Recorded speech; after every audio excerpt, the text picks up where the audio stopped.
Hi dears, അസ്സലാമു അലൈക്കും. Welcome back. അപ്പോൾ ഒരു ഇടവേളയ്ക്ക് ശേഷം വീണ്ടും ഞാനൊരു വ്ളോഗായിട്ട് വന്നിട്ടുള്ളത്.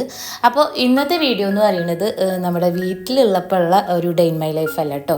ഞാൻ എൻ്റെ വീട്ടിലേക്ക് വിരുന്നിന് പോയിട്ടുണ്ടായിരുന്നു. അപ്പോൾ ആ ഒരു ടൈമിൽ ഞാൻ ഉപ്പാൻ്റെ കൂടെ ഷോപ്പിൽ പോയപ്പോൾ എടുത്തിട്ടുള്ള കുറച്ച് വിശേഷങ്ങളൊക്കെയാണ്. എൻ്റെ കുട്ടിക്കാലം തൊട്ടേ എൻ്റെ ഉപ്പാക്ക് ഹോട്ടലാണെന്നുണ്ടെങ്കിലും കഴിക്കാൻ വേണ്ടി മാത്രമായിരുന്നു കേട്ടോ നാളെ ഇതുവരെ കടയിൽ വന്നിട്ടുണ്ടായിരുന്നത്. പക്ഷെ ഇപ്പോൾ കുറച്ചായിട്ട് എനിക്ക് എൻ്റെ ഉപ്പാൻ്റെ കൂടെ ഹോട്ടലിൽ വന്നിട്ട് ഉപ്പാനെ ഹെൽപ്പ് ചെയ്യാനൊക്കെ ഭയങ്കര ഇഷ്ടമാണ് കേട്ടോ. ഉപ്പാനെ ഹെൽപ്പ് ചെയ്യാനൊന്നും അങ്ങനെ ഉപ്പ സമ്മതിക്കൊന്നുമില്ല. എന്നാലും ഉപ്പാൻ്റെ കൂടെ വന്നിട്ട് ഇങ്ങനെ ഉപ്പാൻ്റെ അടുത്ത് കഥ പറഞ്ഞുകൊണ്ടിരിക്കുമ്പോൾ ഒരു രസമല്ലേ. ഉപ്പാക്ക് ഭയങ്കര ഇഷ്ടമാണ് കേട്ടോ അങ്ങനെ കൂടെ വരുന്നതൊക്കെ. ഇന്നിപ്പോൾ രാവിലെ ഉപ്പ കടയ്ക്ക് ഇറങ്ങിയപ്പോൾ ഞാനും കൂടെ കൂടിയതേനു. അപ്പോൾ ആഷിഖ് ഇവിടെ പൊറോട്ട പണി തുടങ്ങിയിട്ടുണ്ട് കേട്ടോ. ഉപ്പ രാവിലെ ഒരു 6-6:30 ആകുമ്പോഴാണ് കടയ്ക്ക് വരാറ്. അപ്പോഴേക്കും ചോട്ടും ആഷിഖ് നേരത്തെ എത്തിയിട്ടുണ്ടാവും.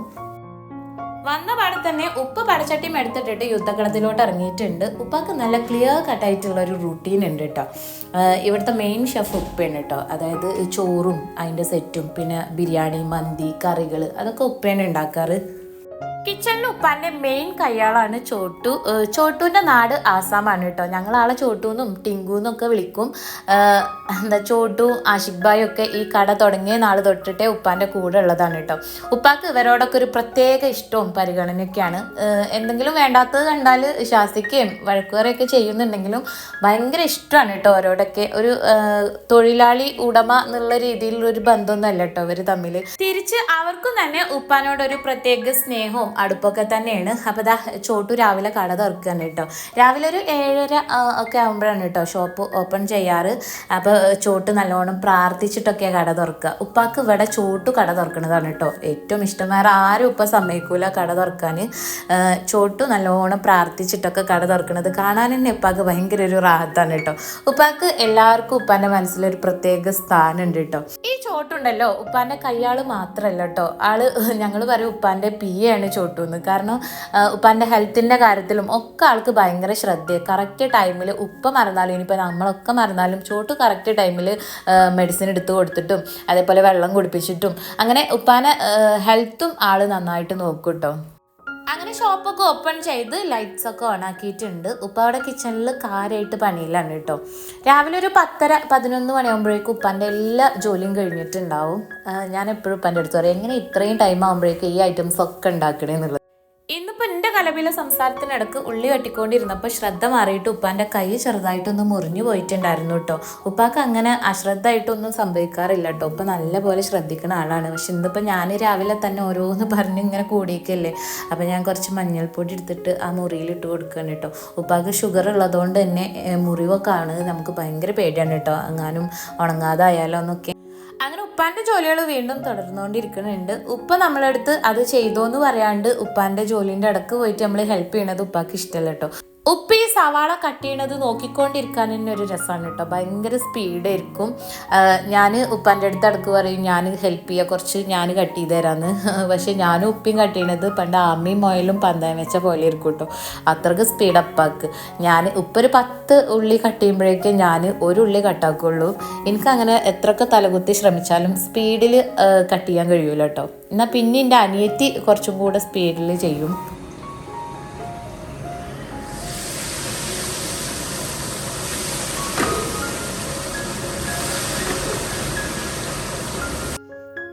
വീഡിയോ ഒക്കെ ഞാൻ കുറച്ച് മുന്നേ എടുത്തിട്ടുള്ളതാണ് കേട്ടോ. അതായത് ഇക്കൊക്കെ നാട്ടിൽ വരുന്നതിന് മുന്നേ മൊത്തത്തിലൊരു ഒറ്റപ്പെടലും ആകെ അങ്ങനെ ഡൗൺ ആയ ആ ഒരു ടൈമിൽ ഞാൻ മൈൻഡൊന്ന് ഫ്രീ ആവാൻ എൻ്റെ ഉപ്പ അങ്ങോട്ട് ഉപ്പാൻ്റെ അടുത്തേക്ക് കൊണ്ടുപോകും കേട്ടോ. അപ്പോൾ അവിടെ പോകുമ്പോൾ ഉപ്പാൻ്റെ കൂടെ കടയിലൊക്കെ പോയി ഉപ്പ കൂടെ ഉണ്ടെന്നുണ്ടെങ്കിൽ തന്നെ മനസ്സിന് ഭയങ്കര ഒരു സമാധാനമാണ് കേട്ടോ. അപ്പോൾ ഞാൻ മാക്സിമം ഉപ്പാൻ്റെ കൂടെ ഇങ്ങനെ ടൈം സ്പെൻഡ് ചെയ്തപ്പോൾ എടുത്തിട്ടുള്ളതാണ്. ഇക്ക വരുന്നതിന് മുന്നേ ഇക്കാൻ്റെ ഉപ്പാൻ്റെ മരണമൊക്കെ കഴിഞ്ഞിട്ട് ഞാൻ പറഞ്ഞില്ലേ കുറേ ആയിട്ട് ഞാൻ വീഡിയോ ഒക്കെ ചെയ്യാണ്ട് ആകമൊത്തൻ്റെ കയ്യിൽ നിന്ന് പോയൊരവസ്ഥയായിരുന്നു കേട്ടോ. എനിക്ക് മൊത്തത്തിൽ ഇങ്ങോട്ട് അക്സെപ്റ്റ് ചെയ്യാൻ കുറച്ച് ടൈം എടുത്തിട്ടുണ്ടായിരുന്നു. പിന്നെ കഴിഞ്ഞ വീഡിയോയിൽ ഞാൻ എൻ്റെ ഗാൾ ബ്ലാഡർ സ്റ്റോണിൻ്റെ സർജറി കഴിഞ്ഞു എന്ന് പറഞ്ഞിട്ടുണ്ടായിരുന്നു. ലാപ്രോസ്കോപ്പിക് സർജറിയാണ് കേട്ടോ ചെയ്തത്, കീ ഹോൾ ശസ്ത്രക്രിയ. അപ്പോൾ കുറേ കൂട്ടുകാർ ചോദിച്ചിട്ടുണ്ടായിരുന്നു അതൊന്ന് ഡീറ്റെയിൽഡ് ആയിട്ട് പറയുമോ, ചിലർക്കൊക്കെ ഈ ഒരു പ്രോബ്ലം ഉണ്ട് എന്നൊക്കെ പറഞ്ഞു. അപ്പം എനിക്ക് ഈ ഒരു സ്റ്റോൺ ഉള്ളത് അറിയുന്നത് ഏകദേശം ഒരു 10 വർഷം മുന്നേ. സോണിറ്റിക്ക് ഒരു 5 വയസ്സുള്ള ടൈമിൽ എനിക്ക് PCODയുടെ ചെറിയൊരു പ്രോബ്ലം ഉണ്ടായിരുന്നു കേട്ടോ. അന്ന് ഡോക്ടറെ കാണിച്ചപ്പോൾ സ്കാൻ ചെയ്ത് നോക്കാൻ പറഞ്ഞു. അങ്ങനെയാണ് കേട്ടോ എനിക്ക് ഈ ഒരു ഗാൾ ബ്ലാഡർ സ്റ്റോൺ ഉള്ളത് അറിഞ്ഞത്. അന്നത് 4 mm എങ്ങാണ്ട് ഉള്ള ചെറിയ സ്റ്റോൺ ആയിരുന്നു. അതുകൊണ്ട് എനിക്ക് വലിയ പ്രോബ്ലം ഒന്നും ഉണ്ടായിരുന്നില്ല. അപ്പോൾ ഞാൻ ഡോക്ടറെ കാണിച്ചപ്പോൾ പറഞ്ഞത് അത് അപ്പോൾ ആ ഒരു കല്ല് കാരണം കൊണ്ട് വേദനയും കാര്യങ്ങളും വരികയാണെന്നുണ്ടെങ്കിൽ അന്നത് ലാപ്രോസ്കോപ്പി ചെയ്ത് ഒഴിവാക്കുക, അല്ലാണ്ട് വേദനയും കാര്യങ്ങളൊന്നും ഇല്ലാത്തടത്തോളം കാര്യം അതുകൊണ്ട് ഒരു പ്രോബ്ലം ഇല്ല എന്നാട്ടോ പറഞ്ഞത്. അങ്ങനെ പിന്നെ ഈ ഒരു കല്ല് മരുന്ന് കുടിച്ചാൽ പോവില്ല, കിഡ്നി സ്റ്റോണൊന്നും പോലെ അങ്ങനെ അലിഞ്ഞു പോകണതല്ല കേട്ടോ. അങ്ങനെ ഇപ്പോൾ ഏകദേശം ഒരു 10 വർഷം കഴിഞ്ഞതിന് ശേഷം ഇപ്പോഴാണ് കേട്ടോ എനിക്ക് അതിൻ്റെ ബുദ്ധിമുട്ടും പിന്നെ അതിൻ്റെ സൈസും വലുതായിട്ടുണ്ടായിരുന്നു. 2 സ്റ്റോണായിട്ട് 16 mm 2 സ്റ്റോണായിട്ടുണ്ടായിരുന്നു കേട്ടോ. പിന്നെ ഇത്ര വർഷമായതല്ലേ. അപ്പോൾ പിന്നെ ഡോക്ടറെ കാണിച്ചപ്പോൾ അത് അവിടെ നിന്ന് ഒഴിവാക്കുക എന്നുള്ളതാണ് ഡോക്ടർ പറഞ്ഞത്. അങ്ങനെയാണ് അതിൻ്റെ ലാപ്രോസ്കോപ്പിക് സർജറി കഴിഞ്ഞത്. ഏകദേശം ഒരു 1 വീക്ക് മാത്രമേ കേട്ടോ റെസ്റ്റ് പറഞ്ഞിട്ടുണ്ടായിരുന്നു. അപ്പോൾ ആ ഒരു സർജറിക്ക് വേണ്ടിയിട്ടായിരുന്നു ഇപ്രാവശ്യം നാട്ടിൽ വന്നിട്ടുണ്ടായിരുന്നത്. അൽഹംദുലില്ലാഹ് ഇപ്പോൾ 2 മാസത്തോളമായിട്ടോ സർജറി കഴിഞ്ഞിട്ട്. ഇപ്പോൾ വലിയ കുഴപ്പങ്ങളൊന്നുമില്ല. ഞാൻ EMSൽ സിജിൻ ഡോക്ടറാണ് കേട്ടോ കാണിച്ചിട്ടുണ്ടായിരുന്നത്, ലാപ്രോസ്കോപ്പിക് സർജന്. പിന്നെ ഏകദേശം ഒരു 70,000 രൂപയാണ് കേട്ടോ അതിന് ചിലവ് വന്നിട്ടുണ്ടായിരുന്നത്. പിന്നെ എനിക്ക് നിങ്ങളുടെ അടുത്ത് പറയാനുള്ളത്, നിങ്ങൾക്ക് ആർക്കെങ്കിലും ഈ ഒരു സ്റ്റോണിൻ്റെ ഇഷ്യൂ കാര്യങ്ങൾ ഉണ്ടെന്നുണ്ടെങ്കിൽ നിങ്ങൾ നേരത്തെ തന്നെ ഒരു ഇൻഷുറൻസ് എടുത്ത് വെക്കണത് നല്ലതായിരിക്കും കേട്ടോ. കാരണം എന്താണെങ്കിലും ഇത് കുറേ കഴിയുമ്പോൾ അതുകൊണ്ട് ബുദ്ധിമുട്ടോ കാര്യങ്ങളോ വന്നു കഴിഞ്ഞാൽ ഡോക്ടേഴ്സ് സർജറിയാണ്, അതായത് ലാപ്രോസ്കോപ്പിക് സർജറി വഴി അത് ഒഴിവാക്കാനേ പറയുള്ളൂ. അപ്പോൾ ആ ഒരു ടൈമിൽ നമുക്ക് ഇൻഷുറൻസ് ഉണ്ടെന്നുണ്ടെങ്കിൽ അത് അതിൽ കവറായി പോയിക്കോളും. ഞാനിപ്പോൾ അതൊക്കെ കഴിഞ്ഞതിന് ശേഷം ഇപ്പോഴാണ് കേട്ടോ ഒരു ഹെൽത്ത് ഇൻഷുറൻസ് എടുത്തത്. ഉപ്പ കടയിൽ നിന്ന് വരുമ്പോൾ ആഫിക്കുട്ടിക്ക് ഒരു ചൂച്ച നിർബന്ധമാണ് കേട്ടോ. ഓന് ഇതിന് വേണ്ടി വെയിറ്റ് ചെയ്ത് നിൽക്കും. ഞാനിത് കൊടുത്തപ്പോൾ എനിക്കൊരു ഉമ്മയൊക്കെ തന്നു കേട്ടോ ആശാന്. എന്നിട്ട് ഉപ്പാൻ്റെ അടുത്ത് കുപ്പി തുറന്നു കൊടുക്കാൻ പറയാണ് കേട്ടോ. കുപ്പി കിട്ടിയ സന്തോഷത്തിലുള്ള ആഹ്ലാദ പ്രകടനമാണ് കേട്ടോ ഇപ്പോൾ ഈ കാണുന്നത്. നമുക്ക് എന്ത് സ്ട്രെസ്സോ ടെൻഷനോ ഉണ്ടെന്നുണ്ടെങ്കിൽ ഇവൻ്റെ അടുത്ത് എത്തിക്കഴിഞ്ഞാൽ അത് എവിടെ പോയിന്നേ അറിയില്ല കേട്ടോ. എൻ്റെ ഈ ഉപ്പാനെ ഒരുപാട് മാറ്റിയെടുത്ത ആളാണ് ഈ മുതൽ. ഞങ്ങളൊക്കെ കുട്ടിക്കാലത്ത് വീട് വറപ്പിച്ച ആളെ പിന്നെ പൂച്ചക്കുട്ടിയാക്കി എടുത്ത മുതലാണ് കേട്ടോ ആ ഇരിക്കുന്നത്.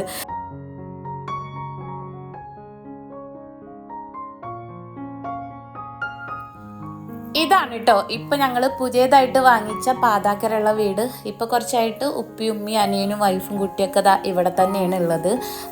ഇപ്പോൾ എനിക്ക് ഇങ്ങോട്ട് വിരുന്ന് വരേണ്ട അവസ്ഥയാണ് കേട്ടോ. മറ്റേത് അടുത്തായതുകൊണ്ട് ആ ഒരു ബുദ്ധിമുട്ടുണ്ടായിരുന്നില്ല. പിന്നെ രാവിലെ ഞാനും ഉപ്പിയും കൂടെ കട തുറക്കാൻ വേണ്ടി പോവാണ് കേട്ടോ.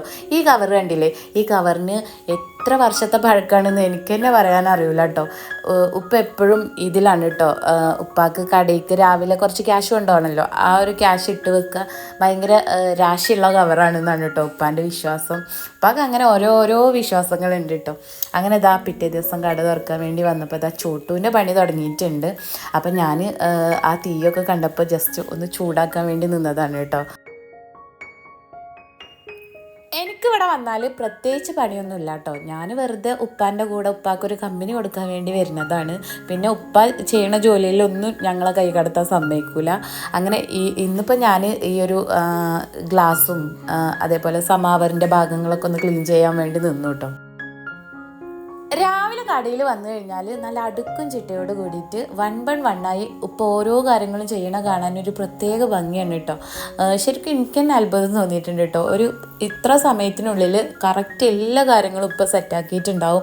എന്നിട്ട് എൻ്റെ അടുത്ത് പറയും, നിങ്ങൾ മറ്റേ വീട്ടിൽ അടുക്കളയിൽ ഒരു ചോറും കറി ഉണ്ടാക്കാൻ എത്ര ടൈം എടുക്കണം, ഞാൻ ഇത്രയും ഐറ്റംസ് ഈ ഒരു ടൈമിനുള്ളിൽ ഉണ്ടാക്കിയെന്ന് ശരിക്കും ഉപ്പാനെ മാതൃക ആക്കേണ്ട ഒരാൾ തന്നെയുണ്ട്. ജോലി ചെയ്തുകൊണ്ടിരിക്കുമ്പോൾ വെറുതെ അത് നോക്കി നിന്നപ്പോൾ ഒരു ബോറടി തോന്നിട്ടോ. അപ്പോൾ ഞാനും ഉപ്പാക്ക് ഡിസ്റ്റർബ് ഇല്ലാത്ത രീതിയിൽ എൻ്റേതായ രീതിയിൽ ചെറിയ ചെറിയ ജോലികൾ അവിടെ ചെയ്തുകൊണ്ടിരുന്നു. ഏകദേശം ഒരു 1 വീക്ക് ഞാൻ അവിടെ ഉണ്ടായിരുന്നു കേട്ടോ. അന്നൊക്കെ ഞാൻ രാവിലെ ഉപ്പാൻ്റെ കൂടെ കടയിൽ പോവുകയും പിന്നെ അവിടുത്തെ കാര്യങ്ങളൊക്കെ ഞാനിങ്ങനെ ഓരോന്ന് പഠിച്ച് വരികയും ചെയ്തതായിരുന്നു കേട്ടോ. പക്ഷേ പിന്നെ നമുക്ക് അവിടെ എപ്പോഴും നിൽക്കാൻ പറ്റില്ലല്ലോ, വിരുന്ന് കഴിഞ്ഞിട്ട് വീണ്ടും തിരിച്ചിങ്ങോട്ട് തന്നെ വരേണ്ടതല്ലേ.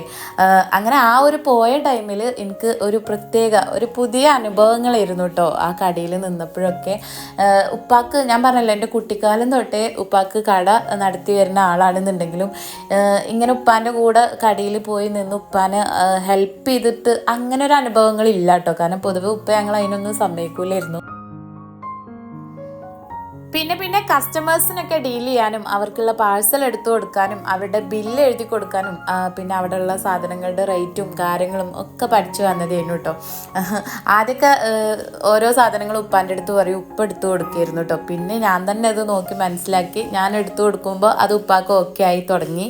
അങ്ങനെ ഒരു കുറച്ച് കാലം അവിടെ നിന്നപ്പോൾ ആ കടയും അവിടുത്തെ അന്തരീക്ഷവും അവിടുത്തെ ആ ഒരു രീതികളൊക്കെ ആയിട്ടൊന്നിങ്ങനെ പൊരുത്തപ്പെട്ട് വന്നതായിരുന്നു കേട്ടോ. പിന്നെ ഞങ്ങൾ അവിടുന്ന് കുറച്ച് ദിവസം നിന്നിട്ട് തിരിച്ചു പോന്നു.